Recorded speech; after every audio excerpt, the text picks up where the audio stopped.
Welcome. This is Dr. Marty Lerman with Mental Wellness, inviting you to stick around with us for our program. We're going to spend a little bit of time talking about the virus and some very positive mental things that we can be doing for ourselves, as well as sharing some fascinating research that has come out of China that's actually indicating something good that we can all start applying to ourselves without a whole lot of difficulty. So we're going to be sharing that with you. We're also going to be talking about a special program that I'm going to be doing a week from Saturday to try to raise a little bit of funds for nursing care workers and primary care workers with their personal protection equipment that is a whole lot scarcer than we would like to imagine it is. So we're going to talk about that. We're also going to talk about a special program that we are going to be doing a week from, I guess next week. With inviting Shannon Mosier, who's a counseling intern, and she's a certified hypnotist.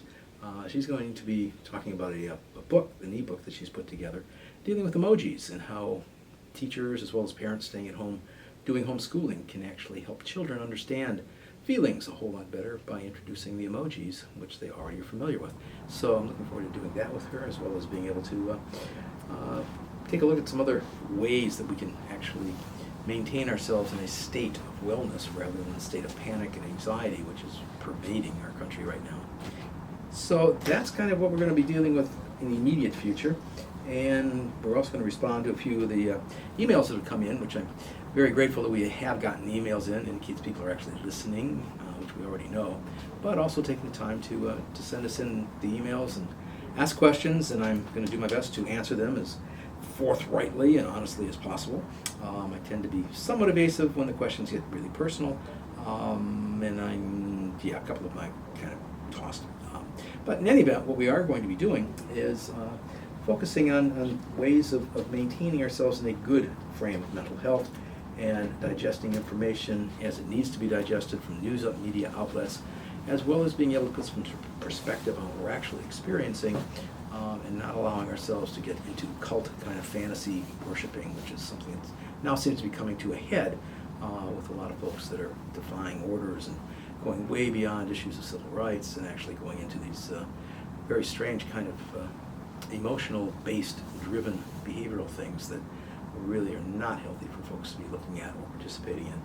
But at the same time, we also realize when people are feeling out of control, they're going to grab onto anything that creates the semblance of being in control, and oftentimes don't spend the time to evaluate whether they're good things or bad things. They just jump into them.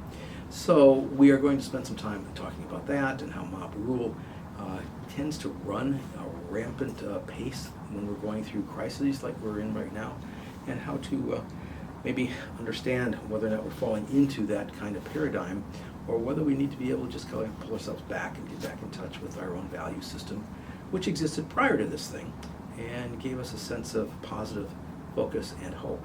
So that's going to be our program for today. And to start with, I'd like to deal with a couple of emails that came in. One of them was talking about the chemistry that the brain goes through. And I'm not a neurologist, so I don't want you to quote me on too much of this stuff, but I do know that there are neurotransmitters in the brain which affect how we feel. There's also chemistry that gets released when we feel good. There's also chemistry that gets released when we don't feel good. And what we want to be focused on is not the negative stuff, because we get an abundance of that, which leads to all kinds of immune deficiency problems, as well as illness, which feeds into one of the reasons why this illness that we are now dealing with tends to spread so rapidly, is that when people are stressed out, they are much more susceptible because the immune system gets compromised. And two of the things that we know from science that's been around since the 1930s is that when you are feeling anxiety, it creates a chemical reaction which weakens your immune system. At the same time, we know that when people are not sleeping well, that also contributes to a weakened immune system. Both of these factors are both critical ones. And yet we are also discovering that when people take basic self-care issues about how to relax and how to relax the muscles in the body, that we actually start to strengthen our ability to withstand things from the outside that could create anxiety. And we also give ourselves permission to sleep better, because when our body is relaxed, we can in fact sleep better. So we're going to go through a bit of the introduction to the program that we're looking at doing a couple of Saturdays from now. So we're going to get started with with the email that came in, which was talking about the chemistry, the four parts of chemistry that allows us to feel really good in the brain. There's two neurotransmitters, one serotonin, the other is dopamine, both of which are dramatically affected when we feel good. They also tend to reflect when we're depressed and present themselves as being shortages in the brain. Unfortunately, it's a chicken and egg thing because we don't know which causes which, whether the inability to produce serotonin creates the depression or whether depression actually depletes the serotonin. So we tend to err on the side of, I don't want to say caution because we really don't, because we end up with medications that are going out there to inhibit serotonin and thinking that those things work. And there's a lot of evidence to indicate it's a maybe. But they've been out for years and years. The other one is dealing with dopamine levels, which we also know has an effect on feeling good. And there are some pharmaceuticals that are out there to increase the production of dopamine. At the same time, we also know that there's some other factors that get played into this, which is chemical reactions. They're enzymatic, basically, enzymes. And one of them is endorphins, which are those feel-good things that float around inside the brain when we have a falling in love kind of situation, or we're infatuated, or we've just had the most incredible sex that we've had in a very long time. The result is that the brain releases these endorphins, and we feel great for 10 minutes, 15 minutes, until they tend to dissipate. And in that period of time, everything just seems to be euphoric. It is an incredible natural high. Food tastes better, our skin sensitivity, becomes more sensitive. Hearing becomes more acute, vision is more acute, and that sense of well-being just seems to run rampant through our minds and our bodies. It's a great feeling to experience. The other is oxytocin, which is also the process of falling in love, and we understand how good that makes us feel. It's the Snoopy in love kind of awareness. It's that sense that all's right with the world and everything is good, and that one can last for a little bit longer than the release of the endorphins. But those four basic chemistries that occupy space and time in our brains as well as in our bodies tend to produce feel-good kind of experiences. There are some street drugs that tend to or can simulate that feel-good experience and create their own sense of releases. And yet we also know that most of those street drugs are either addicting or harmful, or in some way they can be incredibly dangerous to us, and they are illegal. So we tend to rely more, hopefully, on the natural ones. And we want to be able to understand that when we're dealing with crisis, when we're dealing with the worry and the fear, when we're promoting political messaging and stuff like that, we're not dealing with ourselves. We're dealing with messages that come from outside of us. And what gets ramped up is a sense of deterministic rightness that has nothing to do with feeling good. It's simply the awareness that our cognition is highly engaged, and we become more focused on messaging than we do about internal states. So what we're going to do is to pull it back just a bit and realize that what you're hearing from television stations, radio stations, social media is not information that allows you to feel good. It's simply equipping us with a brain message that we either pass on to other people or we promote because it agrees with what we already believe, or it creates some kind of sense of knowing that has nothing to do with how we feel. And we want to stay with the feeling part because that's where the anxiety is. That's where the ability to sleep well rests. So that's the part we're going to stay focused on for today. So the second question that I wanted to respond to was the issue of wellness, and asking whether it's just a pop word as opposed to something that has meaning and substance to it. And the referencing that I would refer to in terms of mental wellness goes back to the 1800s, when we had physicians as well as religious leaders talking about the issue of being mentally balanced and well. There was a great deal of concern back then that people were being misled into different directions that were not necessarily healthy for them, and because people tended to be followers rather than questioning what was right, it would often take them in places where they simply didn't want to be. So the movement that was created back then, James Joyce was a part of, was actually creating a sense of being, that we have the right to think for ourselves. We can actually evaluate things for ourselves. We don't need other people telling us what to believe or what to think or what's right or what's wrong. We have the ability to integrate within ourselves our own sense of rightness. And when we do that, we tend to find a greater sense of inner peace, as well as a sense of balance, which is something that we are losing perspective on.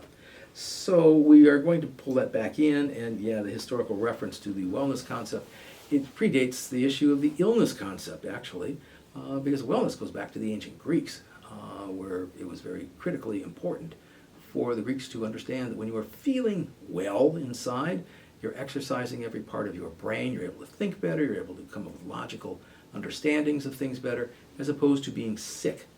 And the craziness that was going on with people way back centuries ago is the tendency was if you were mentally ill, you were segregated away and put into chambers or put into rooms or put into insane asylums, lots of places for people to go, not because the idea was to get them well, but it was the idea to isolate them away from everybody else who was well. So there was that need to segregate people away rather than understanding that there was a reason why this kind of stuff was happening. So we have thankfully evolved ourselves away from insane asylums. We've moved into different forms of understanding that we can actually talk to people who don't think the way everybody else thinks. We can actually relate to people. We do have some medications that can help balance out the brain so it's not overreacting or underreacting and coming up with different understandings of things. So the concept of wellness is one that's been around for quite a while. The reason why I like using it is that most of the people that I work with in my clinical practice are not mentally ill people. The whole concept of illness, as we presently understand it, is something that's generated and promoted by the insurance industry, thinking that the illness of somebody's mind has to be the equivalent to a physical illness in order to be eligible for insurance benefits. And if you don't have a diagnosis indicating an illness, you're not going to receive the benefits from your insurance program. You know, that's something that's been promulgated by the insurance industry for the last 40 years. And it's still prevalent. You know, we talk about people who should be eligible to get a gun, and we talk about people who are mentally ill, shouldn't have the right to get one. And yet we don't have any mechanism out there to assess it. Somebody who is running a gun shop is not qualified to assess whether an individual wanting to purchase a gun is mentally competent to be able to do that. You know, they're not trained psychology people. They don't know a mental illness person from a non-mental illness person. So the whole issue of, you know, who's doing all this stuff is absolutely ludicrous. And we don't have, you know, a card that's given to somebody who maybe had been diagnosed as a schizophrenic 20 years ago, and they have to present the card if they're going to, you know, buy a gun. The whole concept of this thing is just baffling because it makes absolutely no sense. And yet we persist with these labeling things as if somehow the labels are defining and we can rest comfortable in knowing who is and who's not, as if it's a black and white kind of thing, which we know beyond any doubt is not black and white. So it's one of those confusing things about, you know, what's well and what's not well, what's normal, what's not normal. We're creating a new normal now. We keep hearing that phrase coming up. What's going to happen after the virus finally subsides itself and where people will get back into integrating, you know, with society again and interacting, and what's normal. And we have the new normal. So we're going to spend some time talking about new normals that aren't really normal. They still are very abnormal. So we're going to take a break, and in just a few moments after we get back from the break, I will give you the contact information and strongly encourage you to tune in, and we'll also share the information about the programming that we're going to be doing a week from Saturday, as well as Shannon's appearance with us at our next program. So we will be breaking, and we will be back. Welcome back. This is Doc Marty with Mental Wellness. And the contact information, which I promised just before we took the break, emails go to docmarty61@gmail.com. That's Doc Marty, D-O-C-M-A-R-T-Y. I like to spell it out because sometimes we lose the letters. It's D-O-C, not D-R. And Marty has a T in it. It's amazing how many Mary kind of things try to get through and they don't get through. So it's Doc Marty, M-A-R-T-Y, 61@gmail.com. That's the easiest way to get through right now until we get our phones going, and they will be going. It's a promise that I've had sometime before the 4th of July perhaps, but it will be happening maybe or maybe not. We shall see. Other ways to get hold of us, my office phone number, if you care to reach me and want to talk to me in person, which I warmly welcome, is 281-812-3322. That's 281-812-3322. Or you can go onto the website and you can see all the different things that I am doing clinically and the different kind of programs that I'm running, the classes that I teach, as well as information about the book that I wrote that deals with, again, people making substantial changes in their lives. The email address is www.allied, A-L-L-I-E-D, mental, M-E-N-T-A-L, health, TX for Texas.com. That's allied mental health TX.com. That'll get you through to the email, which also contains the other information.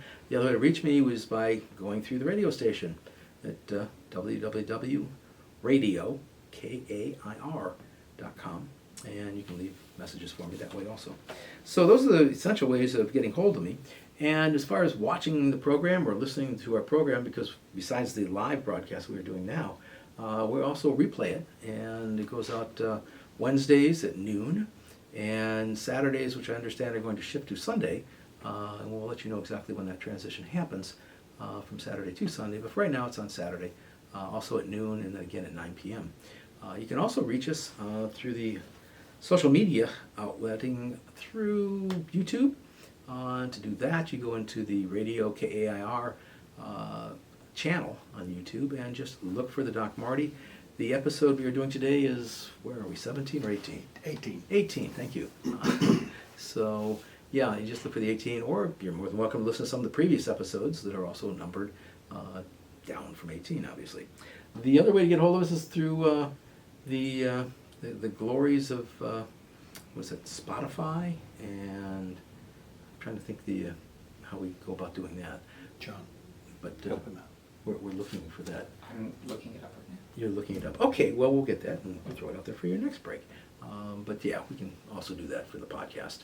So let us move on. The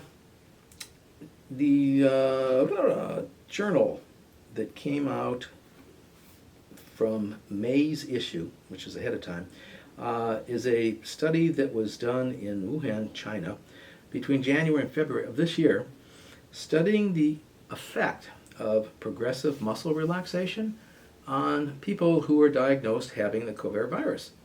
And interestingly enough, and perhaps not to too many people's surprise, for the folks that actually received the progressive muscle relaxation, which is a technique that I have been teaching for years and years. It's been around since the 1930s. I think 1938 was when it was originally introduced to the world.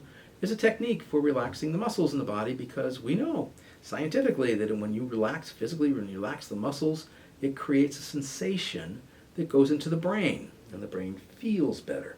It's also a way of decreasing anxiety, stress, and worry, as well as promoting sleep, which are the two critical factors. Anxiety and sleep interruption or sleep disturbance are the two major factors that we know contribute to the weakening of the immune system. And in order for something like a virus, virus, or any other kind of virus for that matter, to attack the body, the immune system weakening is one of the easiest ways for that to happen.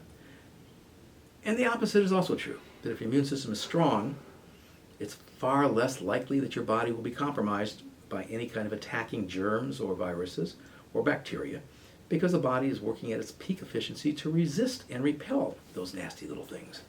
So when we start looking at how do we promote this, the easiest way to do it is to learn how progressive muscle relaxation actually works. And what I've decided we are going to do is to actually put it out there for folks to learn it. It's a relatively simple technique. It takes about 20 minutes if you're efficiently doing it accurately. And I will be teaching it over the airwaves a week from Saturday.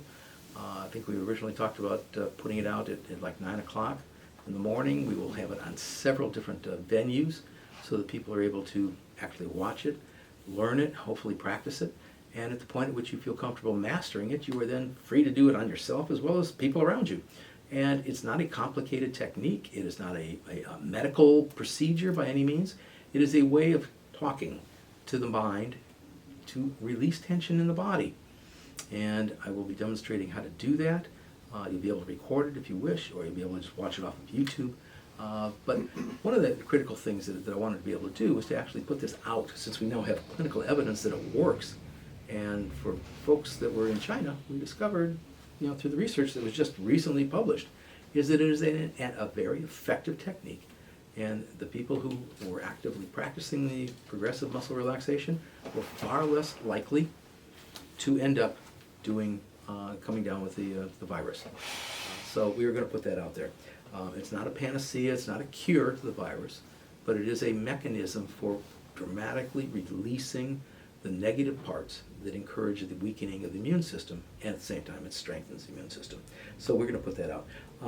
We are asking for a donation of $25, which is going to go for protective equipment for people working through nursing homes and primary caregivers to make sure that they are protected, because we understand that there's a dramatic shortage of supplies that are available, and telling these folks who are not making a whole lot of money to go out and buy these things for themselves, I think is really inappropriate.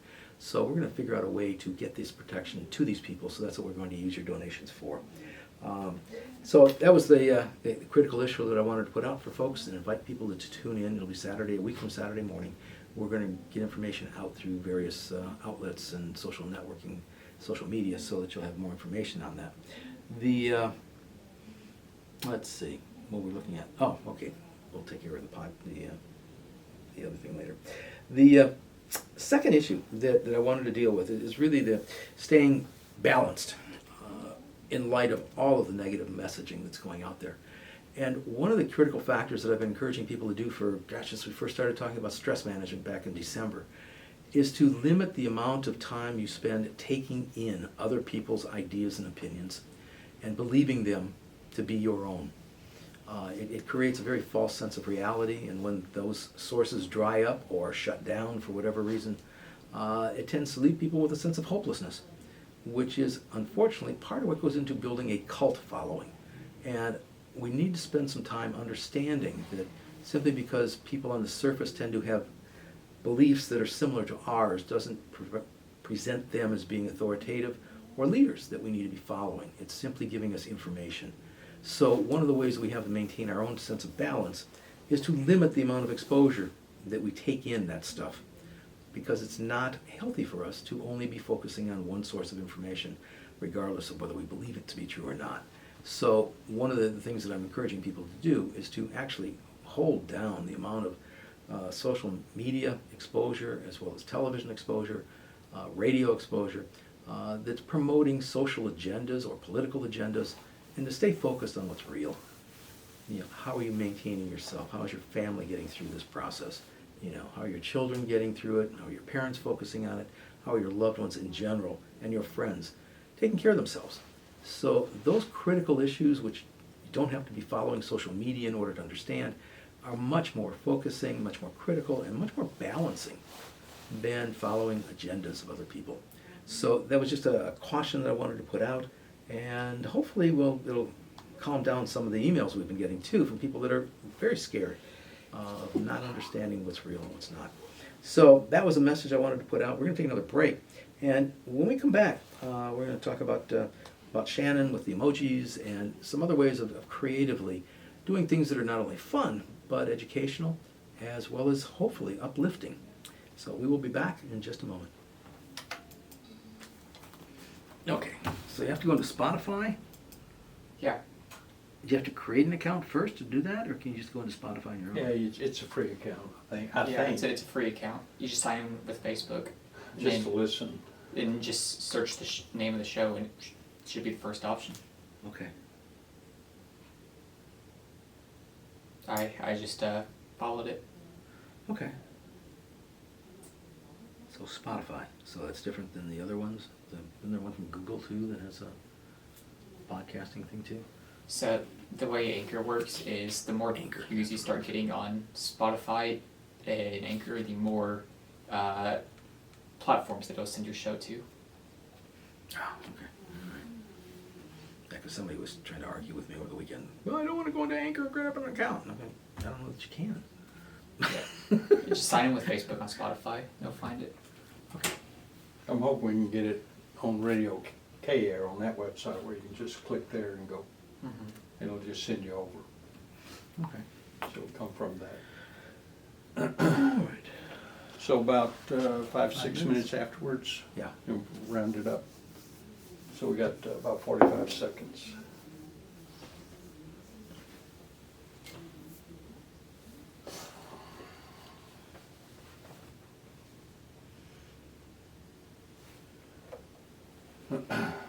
Seconds.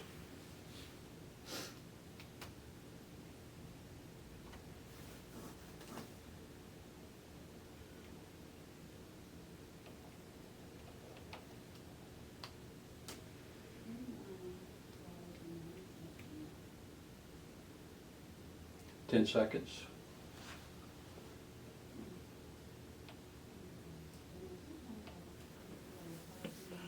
2, 1. Welcome back. This is Doc Marty with Mental Wellness. The reach out for the podcast information, which John passed on to me, is very simple. You simply go through Facebook and you create a free Spotify account. It's not difficult to do. And then once you're on, which doesn't take long to download the information, you just put it in the search bar, you put Doc Marty Mental Health and Wellness, and it'll bring it up as a first option, I think is what it's referred to as. Thank you. And then you can take a look at the podcasting information, which we'll also be doing, hopefully with today's program, and we're trying to figure out a way of getting the progressive muscle relaxation program out as well when we put that one together. So that was the feedback I wanted to share with folks. Sending me information also about the program, the progressive muscle relaxation that we're going to be doing a week from Saturday. If you go into our not our Facebook, but our website, which is the www.alliedmentalhealthtx.com, there is a click that you can just hit, and it'll take you into the registration for how to do that, as well as give you all the information about when and how, and that would be good information for you at that point. So I wanted to pass that along. Secondly, one of the messages that came in is if I have a list. It's interesting. A list of movies that I would recommend to people watching as a way of taking their minds off of the bombardment of negativity they're being exposed to. And I had mentioned earlier that one of the strategies for kind of balancing things out and bringing some humor back into your life was watching classic movies and doing things that are fun. And unfortunately, movies are a very kind of personal experience. Some people like romantic comedies. Other people like sarcastic comedy. Other people like slapstick comedy. I mean, there's all kinds of ways of being entertained. And some people like to watch dramas and adventures. And one of my kids was watching a Transformer movie and thought that was just an absolutely relaxing experience for him. However you experience your sense of being at peace with yourself, there's movies out there to support it. It's one of the things we have been absolutely blessed with, is having a music or a movie industry that caters to just about every want and need that we could possibly imagine. And the ones that I particularly like are the ones that are funny. Now, what's funny to me is not necessarily funny to you, but the issue is to find the things that are humorous, the things that you enjoy watching, hopefully things you've watched before so you already know that they're enjoyable, and watch them, enjoy them. Throw some popcorn in a popper or stick a bag in the microwave and just sit down and enjoy the hour and a half. And you don't have to think about anything else. You can watch, you can understand, you can imagine yourself being like one of the characters. It is a nice relief. And when it's over, it's over, and you get on with what you were going to do. The other one was what do I like to read that helps me calm down? And again, it's all personal. I can vary myself from reading all kinds of things. I enjoy reading funny things. More recently, I've actually gotten into Shakespeare comedies. Now, I don't recommend everybody has to read Shakespeare comedies in order to feel good. For me, there's something relaxing about it. And I can imagine myself being at another time, in another place where none of the bad stuff is happening. And just for that time that I'm doing it, I relax, I calm down. And reading it out loud is a really nice way to do that and share it with other people. I know that when my kids were a lot younger, we used to go out camping. And one of the greatest delights they would have would be for us to go through this reading in the round system we had, where we would pull out things like Edgar Allan Poe, which is not funny reading stuff, it's scary. But the idea of sitting around, around a campfire and reading about, hearts going thump, thump, thump, thump, brings out, just lots of excitement and fun stuff to share. So the reading material, similar to watching the movies, is really based on what you enjoy. What kind of reading do you like? And again, as long as you're staying away from political kinds of stuff, the factual stuff, which right now is not intended to entertain. It has a whole different agenda connected to it. And what we want to be able to do is get the mind into a relaxed place, enjoying it, sharing it, so that you feel connected. So that was the response I wanted to put out there to folks. And find it, find your own stuff and do it. There's nothing wrong with spending an hour to yourself, reading something pleasurable, reading poetry. If you like reading poetry, find some poetry. Remember the old poetry that you used to like in the 8th grade or 9th grade, way back when you were in high school or college, or having it read to you. There's something very reassuring about all of the sense of connecting. For other people, it's watching the arts, watching dance, listening to music. All of those things have in their own way a relaxing component to them. So whether it's the vibrations you're picking up from the music, whether it's the sound and the sense of connection of energy that you're seeing as you're experiencing it, all of that is positive, and it generates out positive energy. So those were the messaging things that I wanted to share with people, and we will be back next week. We're going to talk about some peak kind of experiences that people are still wanting to have, even though things are getting kind of dulled down and we're looking at this dull new normal. So we're going to talk about new normals, and we're going to talk about old normals, and what it is we can reasonably expect into the future, near future, as well as long-term future, because our lives are being changed, and making that change becomes a very positive message as long as we understand how to make it positive. So with that, I'm going to sign off, wishing you all a terrific week, calm and relaxed and sharing, and I will see you next time.